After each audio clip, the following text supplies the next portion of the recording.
Hello and welcome to our Diwali special show here on Business Today. I'm Aabha Bakaya. With me, our managing editor, Siddharth Zarbi. This indeed is a Diwali to remember because of absolutely rocking returns and the amount of wealth creation we've seen in the past 1 year. The Nifty has outperformed the world with over 40% returns since last Diwali. World markets have created $60 trillion of wealth from their March lows. And as we get into the new Samvat, let's discuss what the trends are going to be like going forward. Which themes and sectors will do well? Our three special guests on the show: Atul Suri, CEO of Marathon Trends; Devina Mehra, founder and chairperson, First Global; Nilesh Shah, MD and CEO, Envision Capital. Wonderful to have you on the show, everyone, and wishing you a very, very happy Diwali and a Samvat 2078. I'm going to start with you, Nilesh. 2077 Samvat, the past year, has been a wonderful year. We have seen unprecedented amounts of wealth being created in the markets, and more importantly, a new sort of retail revolution, fresh entrance into the markets. Given all of that, what's the outlook for the next Samvat? Will it continue to see the kind of good times that we saw this year? Well, happy Diwali and a happy new Samvat to you, the entire team, and all the viewers. Yes, absolutely. It's been a stunning Samvat so far. One of the best in my own careers. And honestly, it's been fantastic. It's been gratifying. What it looks like, of course, is that we've run some really good course. But I still expect that even the forthcoming Samvat will continue to be a good one. May not be as good as what we have seen in terms of, say, the returns or the upside that we've seen and witnessed so far, but I still believe that it is going to be a great year ahead. Still expect the economy to kind of grow in high single digits, still expect interest rates to remain low, and still expect liquidity to be benign. So these are this is a great combination to have for the bull market to kind of, in a way, keep marching ahead. What could, of course, change is basically it could just be a very different set of sectors which could end up being outperformers. It's not necessarily that what has worked in the last 1 year will continue to work in the coming year as well. So it's quite possible that we will see a different set of sectors and new kind of leaders emerge over the next year or so. But on the whole, still expect great times ahead. Devina, how closely have you been monitoring the kind of emergence we've seen when it comes to some of the new age tech companies, the disruptive players, as they are called? And yes, some of them are very different to others. There's been a far better response to something like a Nykaa than there was, for instance, with a Zomato, which led to a lot of debate.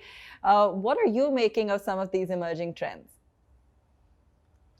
As I have said in the past also, all these companies listing here is a good thing for the markets. It's a good thing for the companies. It's a good thing for the investors who had invested in them along their journey as a private company. And it is good that this market has not got exported to the NASDAQ or Singapore or something like that. Having said that, from the investors' point of view, I would still advise caution because a lot of people are investing not having studied the companies or anything like that. I mean, they are really investing in the IPO process that there will be someone willing to pay a higher price. And both in India, if you remember, I think sometimes it's negative to have too long a memory. If you remember the previous IPO frenzies, it's not as if that all the coveted IPOs, which were so heavily oversubscribed, actually did well in the aftermarket. And even internationally, if you look at Uber or Lyft or DoorDash, the aftermarkets have not been that great.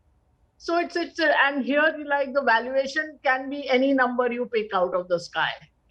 So it is not price to earnings anymore. I mean, I was comparing, for instance, Nykaa to Ulta, which is a comparable company, and even on price to sales, you are way off. So it's a great business built. I mean, all compliments to Falguni, who was a year my senior at IIM. So, but what is the number you want to pay for it is a different matter. And also, there's also a question that whether it's better to have earnings or not have earnings, because when you have a E, you have a PE. So there is a benchmarking involved. So those are the questions. So I would advise caution as far as the new age tech companies are so-called, I mean, there's not really tech, this is like consumer internet, half of them, or consumer D2C delivery of some sort. Be cautious. I mean, who's to say, of course, where the valuations will end up if you look at any of these companies. If you look at DMart also, the valuations went far higher than what sitting there at the IPO stage one would have thought possible. So that's another matter. But at least it should not be an outsized part of your portfolio or your mind share. That's the caution. Right, Devina, that's an important bit of advice. And Atul, I want to come to you on that, especially a question about how you see India being placed as far as valuation and earnings are concerned. And while you answer that, a quick comment also on Devina's sort of note of caution on IPOs. What's your outlook on that as well? So just to put in perspective, this last Samvat has been nothing but an extension of what has been happening from COVID bottoms. The index has moved up 150%, I think, from where we were 7,500. And today we are at 18,600 or so as a high. So it's been an extension of that. We have been a spectacular market in the global context also. We have probably been among the best performing, if not the best performing market over this time phase. But what I really think is that it is, most people get surprised and shocked. There's like total awe as to what's happening. But the thing is that whenever we have studied that in the past, markets have crashed, like let's take 2000, we had an IT crash. Post that, markets always have the spring action, where markets get oversold on the way down. And post that, you have a spectacular vertical move. So 2000, the market fell 40%. That is the IT bubble when it burst. And in 2003 to 2004, the market went up 120% in 9 months. Right? Similarly, in 2008, we had a market that fell 60%. That's the financial market crisis. And from 2008 bottom to 2009, we were up 180%. So markets tend to, after crashes, have this kind of spring action. So what we are seeing is not something that's totally out of the box. But what we notice is that post these pullbacks or sharp pull-ups, or what I call a compressed spring action, markets need to consolidate. And I feel that going ahead, the action is not going to be so much in the index. Markets need to, when you run very fast, you need to catch your breath. If you don't catch your breath, you're sooner or later going to collapse. So I feel that the markets will sort of consolidate. They will need some time. You will have to have some time-wise correction. And I think this is also the time when you could see sector rotation, because sectors that have been in the fancy for the last few years have essentially been a very risk-off kind of play, have been very defensive in nature. But two things that have been happening. One is the way commodity prices have been going up. And second is also the expectation that India would see an economic revival. I find that there will be a churn that will happen in this phase of consolidation. So I think it's a very exciting time. Yes, your whole digital play is another exciting area. And every bull market throws up a new sector, new leadership.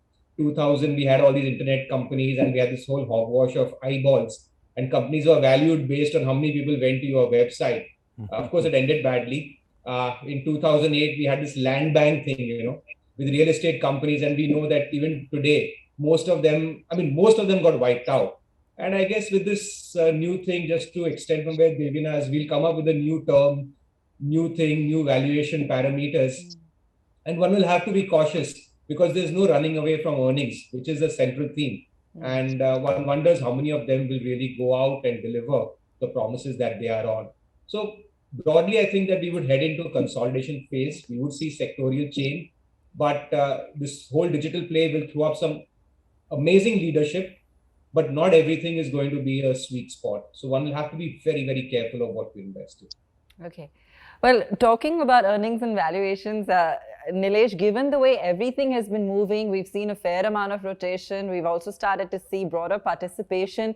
What really stands out now going forward? Where do you feel we'll continue to see a sustained trend and constant performance?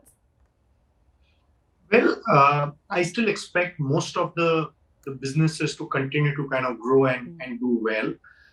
It's a different thing that maybe the current prices for several of these sectors, in a way, factors in their near-term growth prospects.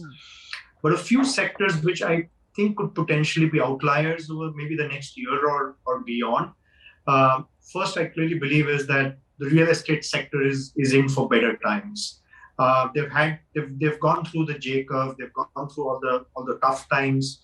A regulator came in, a lot of cleanup has happened, the weaker players have kind of fallen by the wayside, and you see some very handful of capital efficient players out there who have always believed in delivery and who have always believed in delivering a superior product to their customers. So clearly believe that real estate is probably on that same kind of a cusp of a similar kind of an uptrend. We saw this when markets rebounded sharply from the lows of 2008 to the highs of 2010. After that, essentially, is when property prices started to go up. I'm not quite sure by to what extent property prices will go up, but demand is back, and clearly that's great news for some of these real estate developers. So I clearly believe that's one sector which probably looks good. The second spot, which could essentially be a opportunity, is essentially this whole PSU banking space.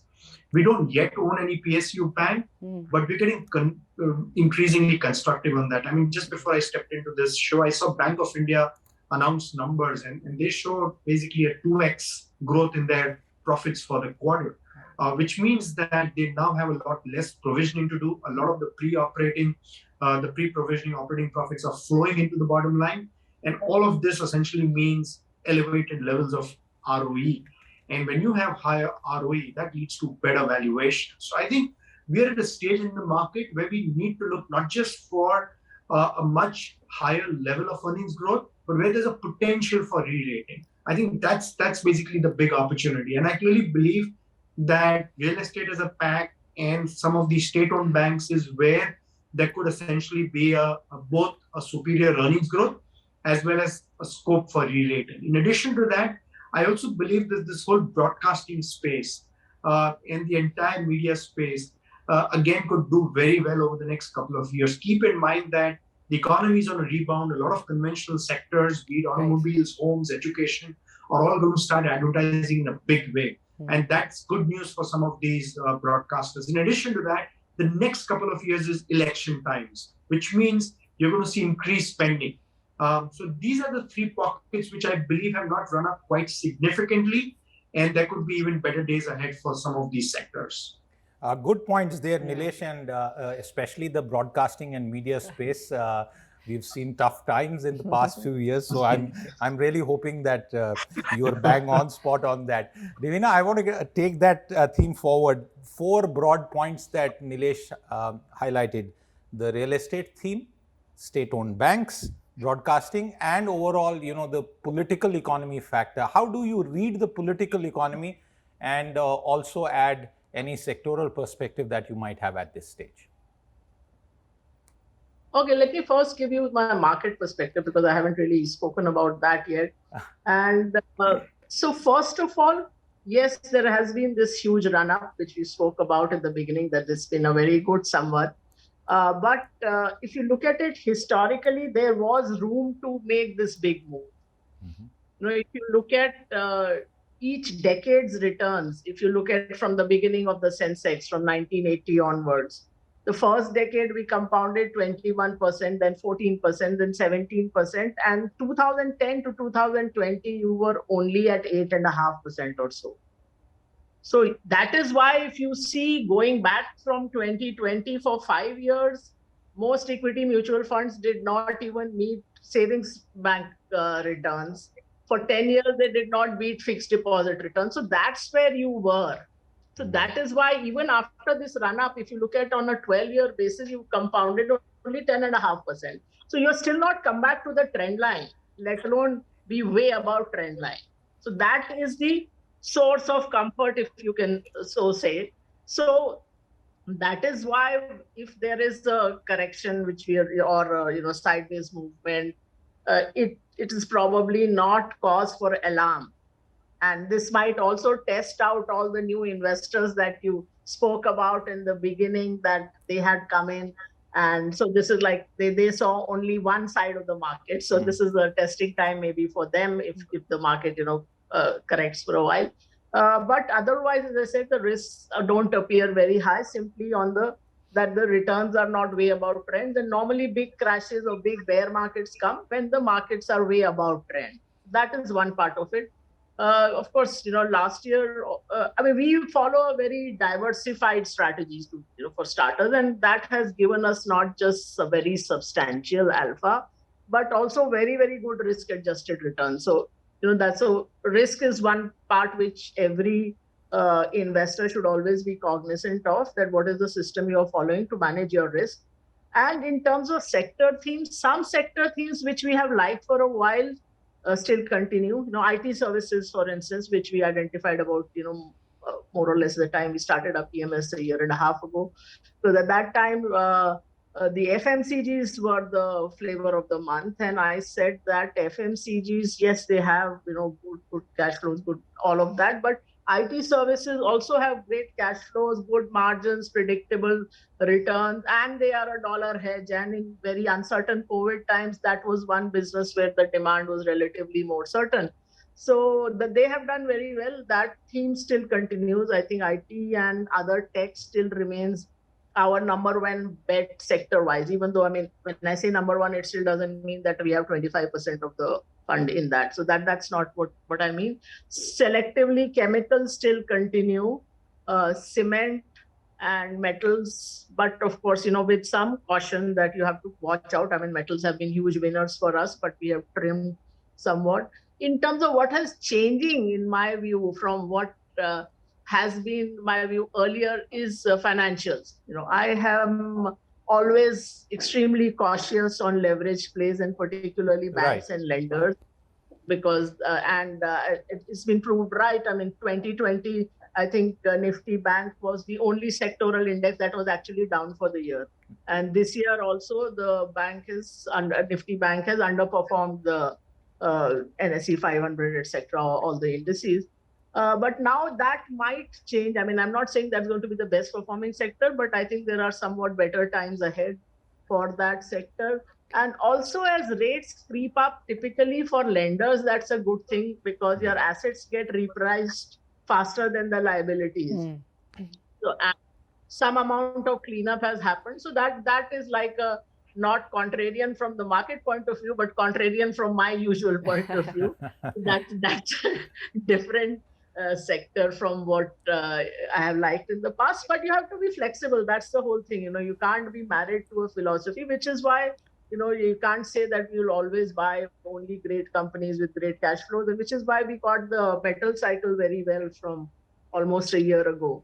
And that made us a lot of money. So in the market, the key is to be flexible, which is why we have the hare as our mascot, that you run fast, but you can change direction, and you want to emulate the hare in that it has 360-degree vision. So that's what you want to do. You want to be alert and alive to the changes, because last year and a half, things have changed very fast at various times. So absolutely.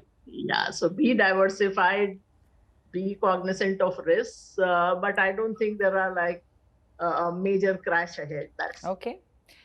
So Atul, I know that you've also been, one of the first to look at sectors and be positive on areas like a specialty chem, for instance. What's your view on the sectors going forward, particularly this consensus that seems to be brewing on financials? And within that, would you also then factor in some of the PSU names, because there's a certain pocket of the market that's actually now starting to get very bullish when it comes to the PSU banks in particular?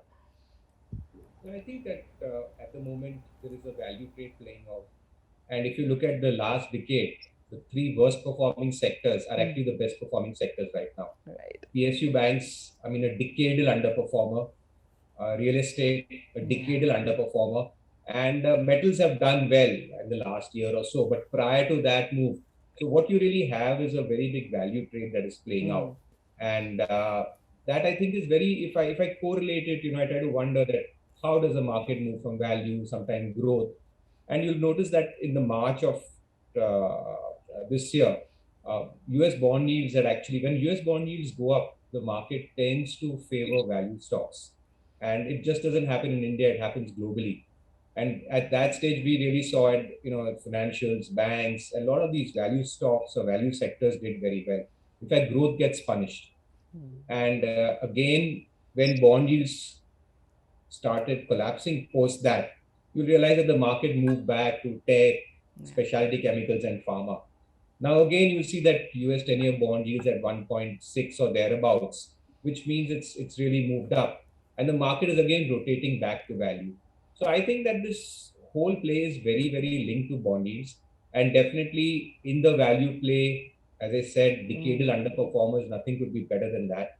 So PSU banks for sure, and they are showing good strength, good numbers. Yeah. Real estate for sure, again, another sector that's been a dog for a decade. And metals have done well, but I still think that they can sort of, if you look at the commodity indexes, you feel that the story is not over. But personally, I favor for a longer term the growth sector because I feel that tech uh, is, is one hell of a sector. And if you ask me a mega trend for 10 years, I feel it's technology. The thing that is changing life, touching every person's life, and which is inevitable, is really the impact that tech is having. And I feel that if you're not, because playing this value growth is a good for a fund manager or people like us who are experienced or all day in the market. But for most people, if they're looking for something that is really fair weather, something that's 5 years, 10 years, I feel that technology has been a great sector. It's been actually a standout, I think the biggest wealth creator for the last decade. And I think that going ahead also, simply the way it is affecting everyone's life, it's changing everyone's lives. I feel that tech is something that will continue to dominate. Again, there will be moments when value comes into play. It may not be favorable. Specialty chemicals, again, we love it. There has been a bit of a commodity spike, so there is going to be a little bit of a pause. Margins have compressed, but I think that this would be temporary. In fact, the correction will be an opportunity to buy into the better ones. Okay. We feel that's another interesting place. So in this phase, as I see it, that you will move from moments of value to growth to value, and it's all very linked to US bond yields, because I think that is really the starting point of most major trends that are playing out. But from the investor point of view, if you say that you have investors who like to look at long term and genuinely like to ride all these cycles, I think tech is the way to go. Absolutely, tech is the way to go. That's a good point there. There are a couple of questions we have about commodity prices and inflation. But before we do that, Nilesh, I want to come to you because there are a lot of people who have probably going to ask this question about, in the market of the kind that all three of you experts are giving us an outlook about, how should investors approach this market? Is it time to rebalance their portfolio, do a bit of switching from here to there? What would you advise such investors? Well, to begin with, obviously, I think investors need to stay the course. This is essentially, again, a multi-year opportunity. Clearly, for investors, the opportunity cost today is just basically what they would fetch on a bank fixed deposit, which is probably 5 to 6%. So that's the opportunity cost. So to that extent, I think investors in the first place should stay the course. Second is, of course, have relatively moderate expectations. Don't get carried away with what the kind of returns that we've seen over the last year and a half. Don't get too carried away with that. Returns will essentially moderate, so therefore moderate expectations. That's the second thing. The third thing, of course, is that there will be corrections along the way. This is not essentially going to be a one-way ride. There will be corrections. That's a very, very natural kind of a process. And use those corrections to increase allocation, because you may get an opportunity for a quarter or so. Use that to basically increase your allocations for the next decade. Fourth, of course, is that if you want a more disciplined approach, I think it's a great way to basically go through mutual funds, go through SIPs, or basically hand your money to PMSs. And that's again a great way to do that. And lastly, if you are a direct investor yourself, essentially look for opportunities in the sense what has worked for you over the last maybe year and a half may not necessarily work for you for the next year or two. You are going to see a new set of sectors, a new set of opportunities. There will be sectoral rotation. Therefore, have a very open mind. Don't have basically a closed jacketed approach or a straight jacketed approach. Keep looking out for those sectoral opportunities where you see potential for superior earnings growth, or you see potential for basically a multiple re-rating of the multiples. So I think clearly, I think these are essentially a bunch of things which investors need to be very aware of and essentially have their strategy in place, keeping in mind some of these facts. Devina, in your experience, give us some historical perspective as to how this bull run is different to what you've seen before, or is it really not that different? Are we, seeing a trend unlike others because the constant stream of record highs has definitely left a lot of us fairly stumped. But, you've seen the market, you've tracked it closely all these years. Tell us a little bit about how this time looks different.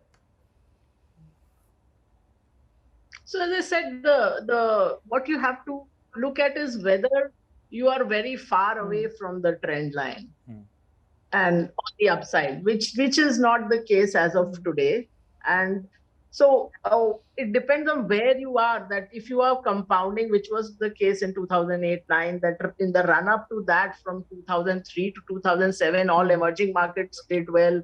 A whole emerging market index was up 3.5 times. India was up, I think, 6 times in that.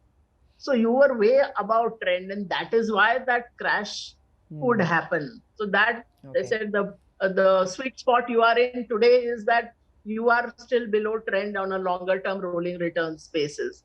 So that is why that risk is lower, so to say, there. Okay.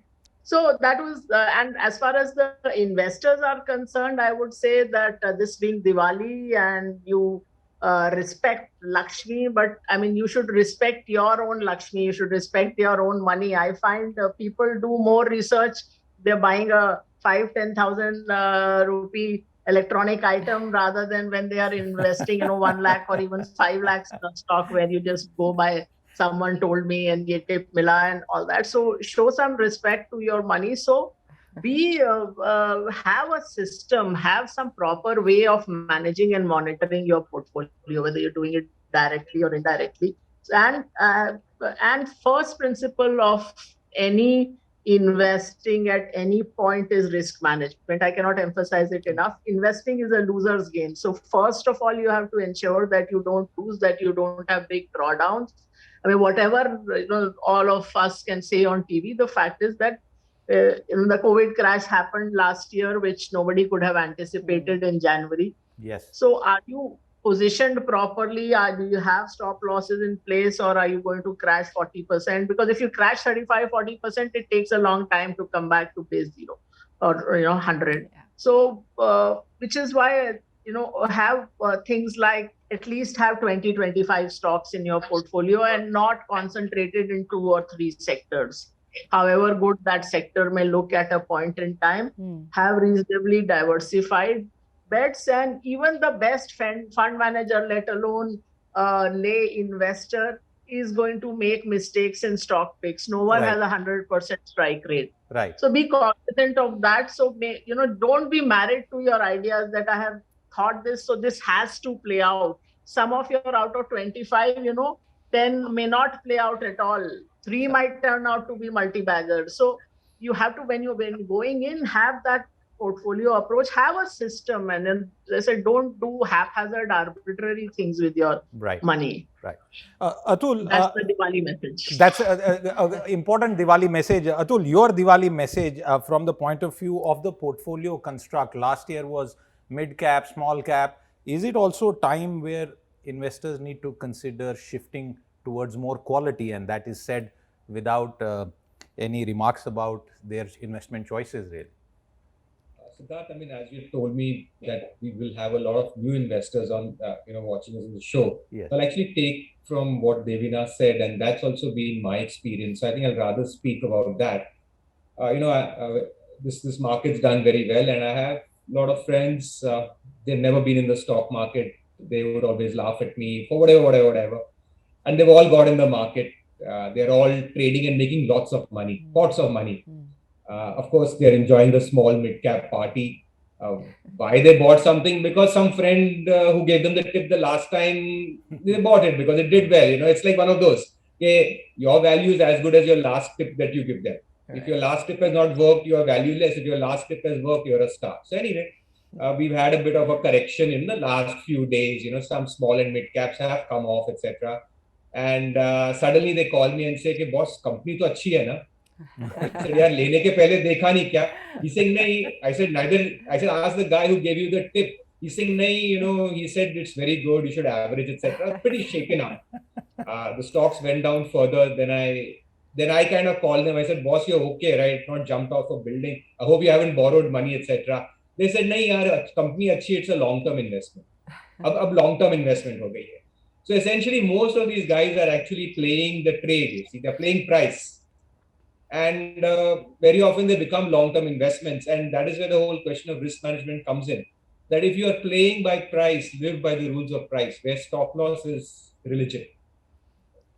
Absolutely. It's absolute religion, boss. If you don't have stop loss as a strategy, if you're playing price, you are going to be get massacred. And over the 20-30 years I've been in this market, I have seen, I mean, everybody get massacred because no bull market lasts forever. Yeah.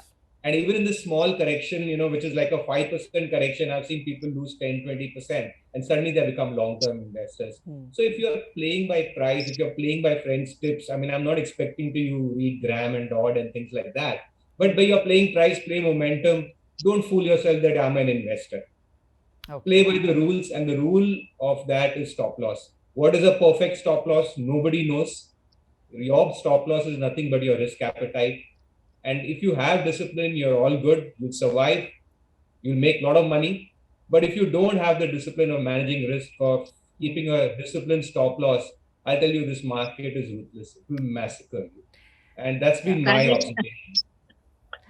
Yeah, and even Ben Graham didn't make his money from value stocks. He made it in an insurance company. So again, what you think happened and what actually happened are two different things. So if you want to do this seriously, look at the data, which is, you know, one more tip for the investors. Follow the data, don't follow the hype and the headlines. Fantastic. I mean, these are really pearls of wisdom, and I'm so glad you know, you're all sharing some of these you know, these advice with our viewers, because a lot of them, like we've been talking about, are also completely riding the momentum, that's for sure. So I'm glad you pointed out that no bull market comes you know, without a slowdown at some point, Atul. But while we are still on a high this Diwali, have to ask you levels, have to ask you you know, targets or anticipated levels. Can one even predict this market the way it's going? Who would like to take that first? Nilesh? No, absolutely. I mean, levels is actually the most dangerous thing. I don't think we should get.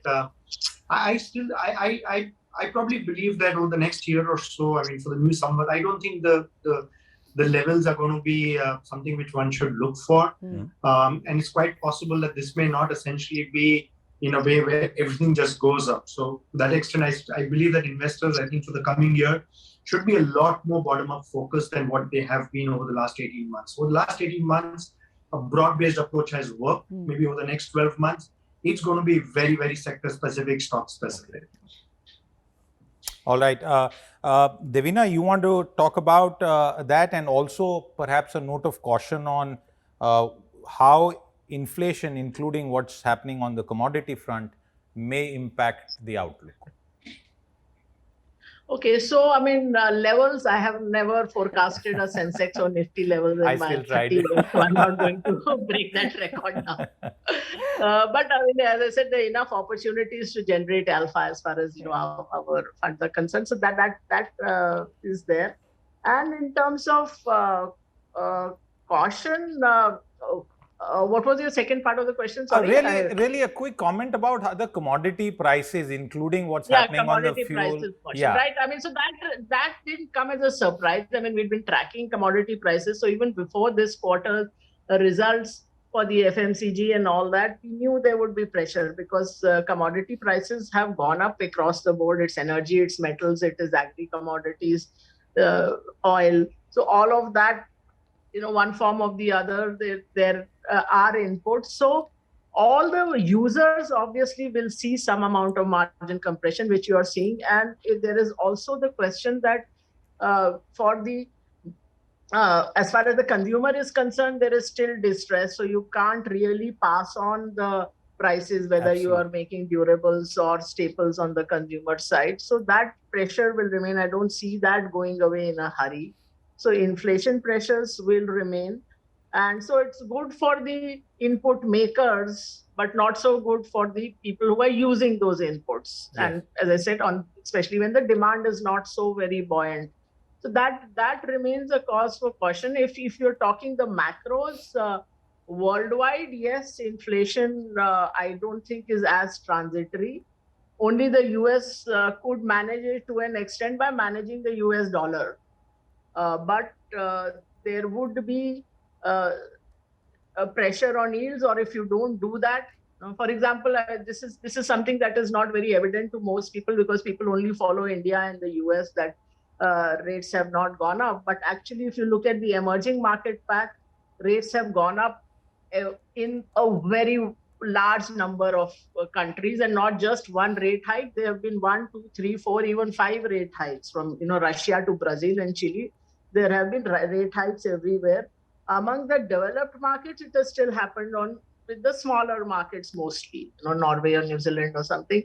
But India is right now a reasonable outlier on the rate side. And I think it might well remain because given our growth concerns, maybe the central bank will hold the line for a while, which might put pressure on currency. So that also ties in with inflation. So that also in India, inflation might also rise because of currency. Also because the rupee has been in a band for a long time. And if you see the history of the rupee, either it depreciates a bit every year, 2 to 4%, or when it's been in a band for a long time, there can be a sudden move. So that is another point of caution. So if you're looking at even dollar returns from the market, that would be a point of caution. Okay. Which is why you might want to look at diversification as well, global diversification. Atul, you at least have to give me some kind of outlook. You can't get away with it. You have to give me. And also, I wanted to ask you, have you taken a look at Bitcoin? Is that completely off the list? Is that something that's at least, sparked any curiosity? Yeah, I mean, absolutely. I mean, I know that initially we all write off Bitcoins, but the more you listen to it, I do feel that it's something you can't ignore because it's no longer a very small market. It's a very large market. And, the size itself lends it a lot of importance. The number of people who are following it. So I, for one, definitely think that, I'm looking at Bitcoins and I do invest in Bitcoins. And it's interesting because for someone like me who looks at charts, etc., Bitcoin is something that doesn't have fundamentals. Exactly. Right? It's a pure demand-supply game. Yeah. So for me, that really works perfect, and it's up my alley in that sense of the term. So I really enjoy Bitcoins, and I do some work in it. I know that most people, especially in India, are in a denial mode, but with a small allocation, it's a great educational thing. It's being on the ball really. Because you don't know if it ever becomes a reality of what people view it to be. I think it will be nice if I am on the ball rather than be late on it. So I do invest or play Bitcoins, if you like to say, more out of my personal growth to be aware of it because there's so much happening. I mean, it's like a different world out there.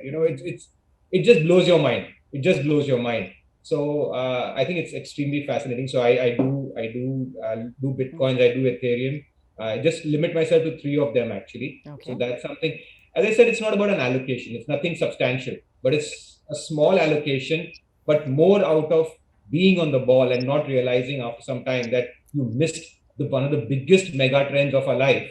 Which already, if you see the price point of view, I mean, we talk of equities, etc. The biggest returns in the last few years has been cryptocurrencies. Yeah. So that's a disclaimer. That's the reality. And as far as index levels go, as I said, I personally think that we could be consolidated. We could have a largest range, maybe 16.5 on the downside, maybe towards 19 on the upside. That's about 15%. And I think that it will be interesting. There will be sector rotations. The moment you get all bullish on some sector, you'll realize that something else will move. It will not be like what it is last year. Markets have been one way up. They hardly have corrections. Everyone's had, especially the retail investors we spoke about, have not seen a correction. Yeah. It doesn't happen. We will see corrections. People will get tested. It will be a tougher year. And that's, I think, what pans out. And that's what history has shown us. That's what my study of all previous crashes, and post that the movements have shown. All right. Thank you all so much for joining us. It's been such a wonderful conversation and getting a perspective from all of you, getting a lot of good advice from all of you, and also a clear indication of really what the trends are going and to what be. not to do, Aabha, Yes. and what not to do. So if you've been, do play this on repeat, because some of the best experts in the market have told you what not to do. And that's what is really the name of the game at this stage, Aabha. Absolutely. And Nilesh, I hope your smile is as big the next time that we speak as well. Thank you all. Absolutely. Thank you, Devina. Thank Thanks, you, Atul. Aabha. Thanks, Siddharth. Thank you. Thank Bye-bye. you, Thanks, thank thanks. you, and happy Thanks, Diwali Devina. to You everybody. too. Happy Diwali to You everyone. too. Happy Diwali. Bye.